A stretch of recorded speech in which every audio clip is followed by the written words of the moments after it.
અમુક બહેનો મને જોઈને બહુ મેણા ટોણા મારે કે અમારે થોડી તમારે જેવી હરખાઈ છે, અમારે થોડો કાંઈ 2 નંબરનો ધંધો, એલા શું અમે દારૂની પેટી ઉતારીશી, અમે શું 2 નંબરના કામ કરીશી.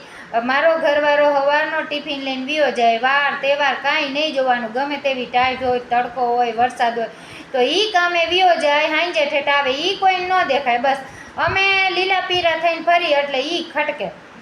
અને આ એમ કે ને કે નીતિથી કામ કરાય કે કાયદેસર કામ કરાય, આ ખાલી બોલવાની વાતું છે વાલા.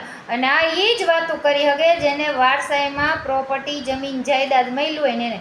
બાકી અમારા જેવા જે હાથ પગ લઈને ખાલી બાયણે નીકળ્યા હોય ને ઘરને, એને તો હું એમ કહું 2 નંબરનો નહીં 4 નંબરનો ધંધો કરવો પડે ને તોય કરાય. શું કામ એને?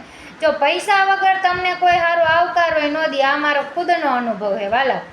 અને બધા એમ કહે ને 5 તત્વથી દુનિયા હાલે, ના વાલાવ ના.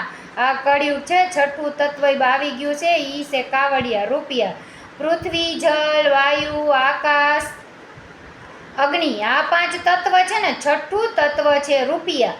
રૂપિયા હોય ને તો જિંદગી હાલે, નકર હાલે જ નહીં, તમે ખૂણામાં ગંધાતા હોય. અને હું તો એમ જ કહું છું કે આપણે બિચારા થઈને રહેવું કરતાં કામ કરવામાં કાંઈ વાંધો નથી. 2 નંબરના નહીં 4 નંબરના કરાય, પણ એના માટે કલેજું જોઈએ. કલેજું બધાને હોતું નથી વાલા, એટલે એ કાયદેસરના કામ કર્યા કરે. અમારા જેવા માથા ભારેના એમને એમ નામ ન નીકળ્યા હોય વાલા.